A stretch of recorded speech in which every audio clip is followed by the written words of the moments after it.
Have you ever opened a game to relax and ended up more tired than when you started? I have. And perhaps this is one of the strangest contradictions of adult life with video games. What once represented rest, freedom, and fun has started to carry the weight of yet another obligation. We turn on the computer looking for a few minutes of peace, but we end the session with the feeling that we should have progressed further, made better use of our time, or done something more productive. Gradually, many players have transformed the video game into a to-do list. It is no longer enough to play. You need to complete missions, unlock achievements, explore every corner of the map, find all the items, and extract the maximum possible from that experience. The game ceases to be a space to be present and becomes a dashboard of objectives waiting to be filled. Even what should be spontaneous begins to feel like a demand. The backlog is one of the greatest symbols of this change. A collection of games that should represent possibilities turns into a queue of pending tasks. Each title purchased seems to create a debt, as if we were obliged to prove that the purchase was worth it. And when we finally open a game, we often do not think about how it can amuse us, but about how many hours will be necessary to finish it before moving on to the next one. Finishing games has also turned into a sort of personal goal. There is legitimate satisfaction in concluding an adventure, but it can be lost when the ending becomes more important than the experience. Sometimes, we keep playing even after the interest has ended, just because we do not want to abandon that game. The pleasure of playing is replaced by the necessity to cross off one more name from the list, as if our relationship with games could be measured by the amount of end credits we watch. And then there are the sales, which transformed our desire to play into an infinite race. With each major discount, there is the feeling that we are missing a unique opportunity, even when we already have dozens of games waiting. We buy thinking about the future, but that future never arrives, because new offers appear before we can enjoy the previous ones. In the end, we accumulate possibilities, but not necessarily experiences. The most curious thing is that this anxiety often stems from something that should be positive: the fact that we have more games than ever. The industry offers huge worlds, constant updates, seasons, events, daily rewards, and systems designed to keep our attention. Only, when everything seems important, nothing manages to be experienced calmly. Playing ceases to be a simple choice. What would I like to play today? And becomes a tiring negotiation between what we want to do and what we feel we should do. Perhaps recovering the art of playing without anxiety begins by accepting that we do not need to enjoy everything. Not every game needs to be finished. Not every sale needs to be taken advantage of. And not every session needs to produce some result. Sometimes, playing can just be playing. Entering a world, losing a few hours, laughing at an unexpected situation, and closing the game without achieving anything other than a little rest. And for me, this is perhaps one of the most sincere ways to remember why I started playing. How many times have you opened Steam, Game Pass, or any other game library without knowing what to play? You spend a few minutes looking at covers, trailers, and reviews, switch pages, search for recommendations, and before you know it, you are already tired even before starting. We've never had so many games available, but this abundance has not necessarily brought more fun. In many moments, it has only brought a new form of indecision. Today, we have Steam, Epic Game Store, Game Pass, PS Plus, emulators, free games, and an endless amount of experiences accessible with a few clicks. There is always something new to meet, some new release being talked about, or some old game waiting to be discovered. The problem is that, faced with so many possibilities, choosing one of them seems to mean giving up all the others. And this feeling can make any decision heavier than it really should be. This is the paradox of choice. The more options we have, the greater the difficulty in choosing and feeling satisfied with what we choose. When fewer games were available, it was easier to accept an experience for what it was. Today, while we play, a part of our head keeps imagining if we wouldn't be having more fun with another title. The present experience loses strength because it is always being compared with all possible experiences. I feel that this completely changed the way we enter a game. Before, it was enough to find something interesting and give it a chance. Now, we often try to figure out what the perfect choice would be. We look for the best review, the best cost-benefit ratio, the longest campaign, the deepest system, the game that will justify the next dozens of hours. But this search for a perfect choice can prevent us from simply trying something out and discovering along the way if it really suits us. Even free games can contribute to this feeling of excess. They seem to demand nothing, but they keep occupying space in our attention. Each installed application, each accumulated library, and each redeemed game adds one more possibility to the list. And a list that is too big ceases to be an invitation to play. It begins to look like an inventory of pending decisions. Instead of thinking, how good, I have options, We think, where do I start? Because of this, sometimes we end up playing the same things over and over, even having hundreds of games available. Not necessarily because the others are bad, but because what we already know requires less effort. Returning to a familiar game is comfortable, while starting something new involves the doubt of knowing if that experience will be worth our time. And when we are tired, even curiosity can feel like a chore. Perhaps the way out is not to find the perfect game, but to accept that any choice involves leaving others aside. A game does not need to be the best possible experience among all available ones. It just needs to be a good experience for this moment. Closing the library, choosing a title, and staying in it for some time can be an act of freedom. Because, in the end, playing should not be a competition to find the ideal option, but an opportunity to be present in the option we chose. Have you ever felt that you needed to play a new release as soon as possible, even without really feeling like it? The game just came out, everyone is talking about it, videos appear on your homepage, and suddenly it seems like there is an invisible deadline to join that conversation. If you wait a few weeks, you feel like you are going to fall behind, miss out on discoveries, and arrive too late at an experience that everyone is already discussing. The FOMO of releases turn novelty into a sort of obligation. Each week, new games emerge, promising to be the next big phenomenon, the next indie surprise, or the experience nobody can miss. And, as a content creator and player, I feel that many people already enter a new release thinking about the solution even before feeling the experience. The first thing we do is not open the game, test, make mistakes, or explore. The first thing is to search. What is the best build? What weapon is broken? What character is meta? What path do I need to follow to avoid wasting time? And without realizing it, we transform an adventure into a list of optimized tasks. The strangest thing is that this seems normal today. In the past, part of the charm was precisely not knowing. You found a hidden weapon by accident, built a completely wrong character, and still created absurd memories. There was a genuine feeling of discovery. Today, many games have not even started, and the player already knows the class rankings, the secret ending, and the best endgame items. The experience already arrives partially consumed, and I understand why this happened. Time got shorter, games got bigger, and the internet became almost an extension of the gameplay itself.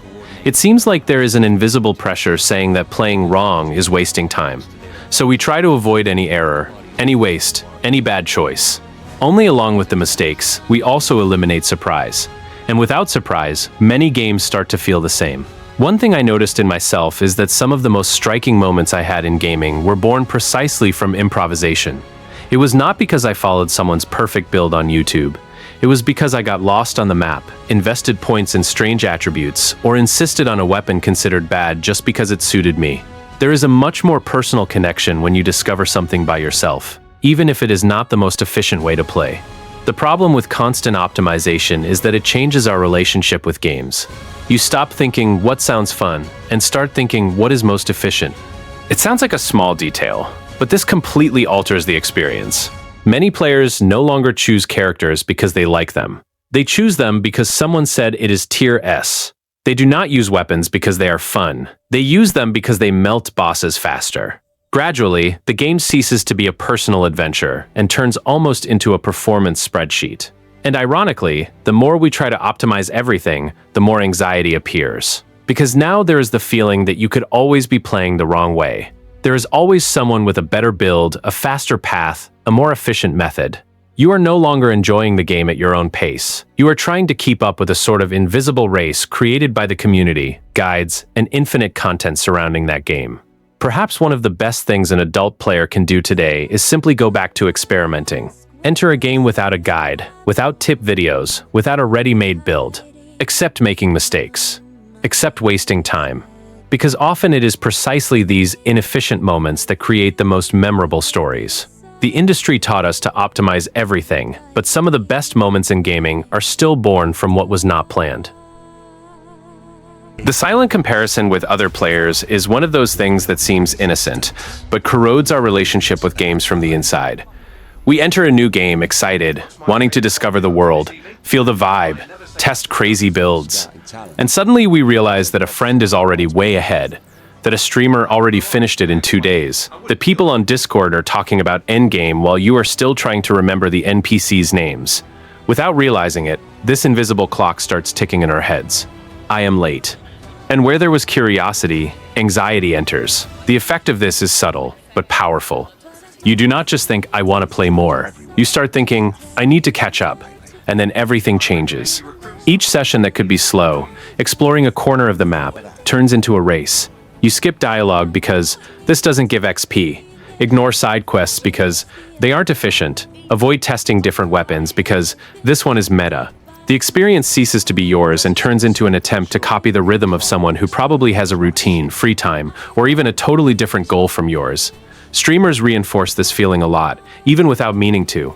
They play well, advance fast, seem to master everything: mechanics, combos, positioning. You watch a stream and think, I should be playing like this. Only the context is completely different. They are there to perform, entertain, optimize every minute because that is content. You are there to relax after work, college, life problems. Comparing these two experiences is almost unfair to yourself, but the mind does this silently, without asking permission. Rankings, achievements, and statistics are another sweet poison in this story. They look like just another layer of progression, but in practice, they become a measuring stick for comparison.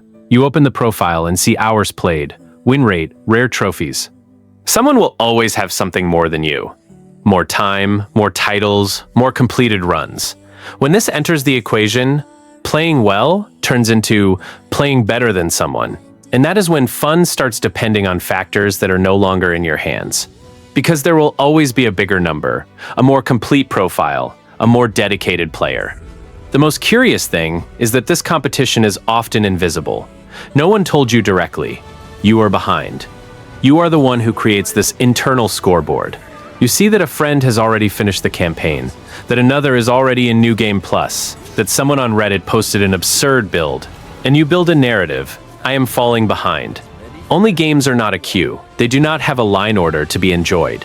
Your relationship with that title can be slower, more chaotic, more experimental, and it has no less value just because it does not turn into a pretty screenshot in a ranking. The impact of this on anxiety is huge, especially for adult players. We already live comparing career, money, house, body, social life, and games, which should be a safe space. Enter the same pattern. Suddenly, even your leisure time seems insufficient, unproductive. You leave a gaming session with the feeling that it yielded little, because you didn't level up as much, didn't progress as much, didn't farm enough. It is as if playing turned into work, with a goal and a mental report at the end of the day. When silent comparison dominates, the experience ceases to be personal and turns into a competition nobody assumed they were playing. And it is precisely at this point that it is worth stopping and remembering. A game is not a resume, it is not performance for others, it is not a race against an imaginary clock. It is a space where you have the right to be lost, to be late, to not know how to optimize. When we manage to turn off this invisible measuring stick, that pure pleasure slowly returns. Exploring because you are curious, repeating a level because it is fun, making mistakes because it is part of it, and above all, playing at our own pace, not at the pace of a ranking nobody will remember a few months from now. This business of the algorithm entering video games is something many people feel, but cannot always put into words. The feeling is simple. You are always stuck in some system, in some bar to fill, in some daily mission so as not to miss bonuses. It seems like the game is not just wanting you to play, it is trying to compete for your attention, just like social media. And when you realize this, that annoying question starts to hit. Am I playing because I want to, or because I am being pushed? If you look at many modern games, you can clearly see these retention systems. Daily login, battle pass, limited time event, reward if you come back tomorrow, weekly mission. These are mechanisms designed to create a habit, not exactly to create a good gameplay memory. It is almost as if the game were telling you all the time, don't leave, stay a little longer, there is more stuff to win. And then playing becomes less about engaging with the world of the game and more about checking in on a to-do list. The problem is that engagement is not the same thing as fun. Engagement is a metric. Time played, number of logins, how many clicks you make per session. Fun is another thing. It is forgetting the clock because you are truly immersed. It is laughing alone in a fight. It is feeling that chill in your stomach during a boss fight. There are games today that are highly engaging. You spend hours, but when you close them, you feel nothing. You don't remember a specific phase, a striking character. You only remember that you fulfilled everything there was to do. The algorithm inside games also shapes our relationship with reward. Instead of the feeling of achievement, like finishing a difficult Metroidvania, discovering a secret out of curiosity, or beating a boss after several attempts. Often the reward comes so automated that it loses weight. You win things all the time: skins, currency, boosters, loot boxes. And when everything is a reward, nothing is special. You end up playing more to feed an internal game system than to feed a genuine desire of your own. This weighs even more for adult players. When you have little free time, the game that pushes you into a routine of daily missions, season passes, and mandatory grind starts to conflict with your real life. Instead of being a space to rest, the game becomes yet another agenda to fulfill. You close the PC or console and don't feel rested. You feel like you left things pending, that you missed an event, that you didn't enjoy it properly. And this feeling of constant debt is exactly the type of anxiety that should stay out of leisure. The most ironic part is that many of these games are well made, technically competent, polished, and can even be fun in specific moments. But the design around the experience, the algorithm, the retention funnel, the internal calendar pulls you into a way of playing that is almost compulsive. Little by little, you unlearn how to simply enter, play for an hour because you feel like it, and leave without guilt. You start measuring everything in progress. If there was no visible progress, it feels like time was wasted. Perhaps the path to playing without anxiety in this scenario is beginning to separate, in our heads, what is a game and what is a retention system. Look at these mechanics and admit, this is not for me, this is for the game to trap me. And then consciously choose how you want to relate to that. It is not about demonizing every modern game, but about recovering that basic right to play because you want to, and not because an internal counter will punish you if you don't log in tomorrow. When we go back to listening to this genuine desire, the algorithm is still there, but it stops bossing around the way we experience video games. There is a very crazy thing that happens to us. This almost infantile fear of abandoning a game. You look at the save file with 20, 30, 50 hours and think, man, I can't drop this now. I've already invested too much time. It is as if the game turns into a sort of moral commitment and no longer a space for leisure. And then, even when you are no longer having fun, there is a resistance to admitting, I think that's it, this is no longer for me. It looks like failure, it looks like quitting, and that hits our guilt directly. Only, if you stop to think about it, a game is not a contract. There is no clause saying you are obliged to finish everything you start. Some games work only in a certain phase of life, in a certain mood, in a certain moment. Afterwards, they simply don't talk to you anymore. The problem is that we treat invested hours as if they were a debt. I've played so much that now I have to go to the end. And this completely dismantles the basic logic of leisure, which should be, I am here as long as this does me good. This business has a nice name in economics, sunk cost. It is what you've already spent and have no way to recover, but you still keep making decisions based on it. In the context of gaming, it is exactly when you keep playing something that is not bringing you pleasure, just because you've dedicated a lot of time. You are not stuck to the game because it is good. You are stuck because you feel you need to honor past time. It is like continuing a TV show you no longer like, just because you've reached the 5th season. The problem is that this logic is dangerous for an adult player. Time becomes a much rarer resource, and each hour you spend on a game that is delivering nothing emotional or creative to you, you are giving up other experiences that could be making a real difference. It could be another game, it could be a book, it could be rest, it could simply be doing nothing. When you keep a game going just out of guilt, the bill being paid is not the time that passed. It is the time you continue spending unnecessarily. And it is curious because some games even reinforce this feeling, with that history of hours played, that campaign progress screen, that huge checklist. You look at all of this and feel that abandoning it would almost be insulting your own effort, as if you were throwing away a part of your history. But the truth is that your experience with that game already exists, even if you don't see the end credits. Good memories don't disappear because you didn't close the last mission. And bad parts don't become good just because you insisted a little more. Perhaps the turning point is accepting that not finishing a game is also a way of ending the relationship with it. Some games fulfill their role in 10 hours, even if the campaign has 60. You can keep the memory of the good moments and let the rest go, without hatred, without drama. When you give yourself this right to quit, you make room for a more honest way of playing. Instead of thinking, I need to justify these hours, you start thinking, are these next hours worth it? It is a simple question, but it changes everything. When I think about the games that marked my life the most, they are not the ones I beat the fastest, or the ones I played most efficiently. They are the ones where I simply let myself go. where I wasn't worried about the meta, the perfect build, the ideal route. I was just there, inside that world, exploring without rush, almost as if time outside didn't exist. We didn't think about experience per hour, about loot per minute. We thought about what's behind that mountain, or what if I try talking to that weird NPC again? In childhood and adolescence, playing was much less about doing it right, and much more about seeing what happens. How many times did you enter a level without knowing what you were doing, died ridiculously, went all the way back, and still thought it was amazing? Making mistakes was part of the charm. It wasn't frustrating, it was kind of a learning ritual. You weren't wasting time, you were building memory. Every crazy attempt, every unlikely path you chose, turned into a story in your head.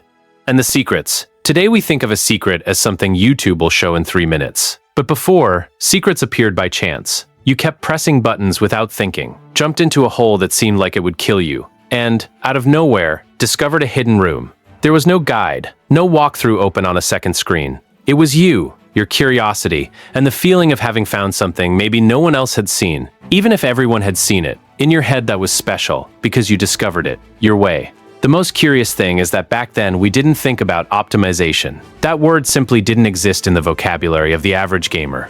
You didn't enter a game thinking about how to reach the end game faster. You wanted to see the next level, hear the next music, find the next strange enemy. The anxiety of enjoying everything didn't exist, because we didn't know there was an everything to be enjoyed. The game was an open space, not a checklist. If you look affectionately at these unforgettable games, there is a pattern there. Curiosity guided everything. The effective memory we carry to this day was born from moments when there was no clear objective, other than exploring. It wasn't about efficiency, it was about presence, about being there, for real, paying attention to details that today we rush past, just so we don't delay progress. Those seemingly useless little moments, spinning the camera around, trying collision bugs, testing if you could climb a rock, are precisely what stayed in memory. Over time, the gaming industry learned to use our anxiety as a design tool. Reward systems, progress bars, battle passes, event calendars. All of this talks directly to the fear of falling behind. And without realizing it, we started playing in a rush. We started entering incredible worlds with our heads full of goals, instead of full of curiosity. But the games that truly marked our lives were not born from this logic. They marked us because they left room for us to be curious, slow, imperfect. Perhaps the art of playing without anxiety is, deep down, a return to this old way of relating to video games. Remembering that those titles that never left our heads had something in common. They didn't demand that we be efficient. They demanded that we be present. That we accept making mistakes, accept wasting time, accept straying from the main route just because a strange light caught our attention. Recovering this today, as an adult, in a fast-paced world, is almost an act of resistance. It is choosing to go back to playing like back then. Less meta, more curiosity.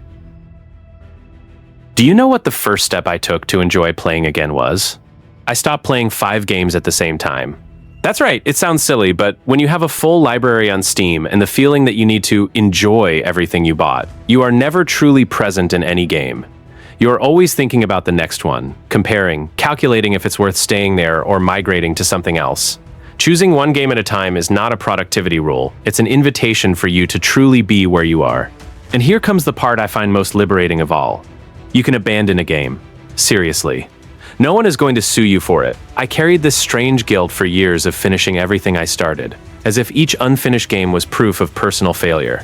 But playing is not a contract, it's an experience. If a game stopped giving you pleasure, it already fulfilled its role in your life at that moment, and it's okay to let go. Ignoring artificial goals is another point that completely changed the way I relate to games. That platinum, that 100% completion trophy, that feeling that you need to do everything the game offers before moving on. Who decided this was mandatory? You did, probably influenced by a culture of achievements that turned leisure into a checklist. Playing without this pressure is rediscovering that you can simply exist inside a virtual world without needing to prove anything to anyone, not even to yourself. And exploring without a guide in the first few hours, this is almost an act of resistance nowadays. We live in an era where before finishing the tutorial, people are already asking on Reddit what the ideal build is. What path is most efficient? What to do first? I understand the temptation, especially when you have little free time, but the first hours of a game are the only moment when it's still a mystery to you. Once you know everything, you can no longer discover anything, and it is precisely this discovery that made games magical when you were a child. Playing for the moment, not for progress, was the phrase that stuck with me the most when I started thinking about this. Progress is a metric the industry loves to sell you. More hours, more levels, more items, more numbers going up on the screen. But the moment is that feeling of admiring a scenery, laughing at a silly interaction with an NPC, simply walking aimlessly in an open world just because it's pretty. None of these moments appear in a completion statistic, but they are the ones we remember years later. What I want to tell you with all this is not a new list of rules for you to follow. Ironically, turning these ideas into obligations would be repeating the same mistake we are trying to correct. This here is more of an invitation for you to observe how you play today and ask, does this still give me pleasure, or am I just fulfilling a routine the industry built for me? In the end, rediscovering the pleasure of playing is about recovering something we had as children and lost amid so many notifications, so many goals, and so much pressure to enjoy everything. It is going back to playing like someone who plays, not like someone who works. And perhaps this is the only goal truly worth chasing in a game, feeling free again. Playing without anxiety, for me, begins when we remember why we started playing back then. It wasn't for a backlog list. It wasn't for a platinum goal. It wasn't for achievements. It was for curiosity. That moment when you arrived home from school, turned on the console or PC, and simply got lost in a new world without thinking if you were succumbing to the algorithm, if the game was trending, or if it was worth the time invested. Today, as an adult, with work, bills, and little time, we try to fit video games into an invisible spreadsheet. I need to finish this. I need to play that. And that is when the hobby starts to weigh heavier than relaxing. The industry has changed the way we relate to games a lot. Before, you had few titles a year, rented cartridges on the weekend, and spent weeks on the same game. Now there are weekly releases, sales every day, live services that never end, and that constant feeling of falling behind. When everything turns into content, everything turns into consumption, and you start looking at your own time as a resource that is being badly spent. It's a trap. The more games available, the more you feel you owe something to your digital library, your backlog, that bunch of icons on Steam or the console. And, without realizing it, the act of playing turns into performance. You don't sit down to play, you sit down to yield, advance the campaign, farm resources, get achievements, unlock secret endings, experience the new release before the hype passes. Anxiety appears when you start measuring each session of game by what you managed to do instead of what you felt while playing. It's the moment when you finish a gaming session and, instead of remembering a scene, a music, a character, you think only of numbers, hours played, chapters completed, percentage of progress, and then video games, which should be leisure, start to feel almost like a second job. The true art of playing without anxiety, perhaps, lies in recovering one simple thing: choosing less. It sounds strange to say this in a world where we have a giant library, but consciously limiting what you play can be liberating. When you decide that week or that month, you will focus on a single game, not because it is the most important, but because it is the one that talks to you the most right now. You give your brain permission to stay present. You stop thinking about other titles that are waiting and just enter that universe. This presence reduces anxiety because it cuts the constant comparison between what I am playing and what I could be playing. Another thing that helps is abandoning the obligation to finish everything.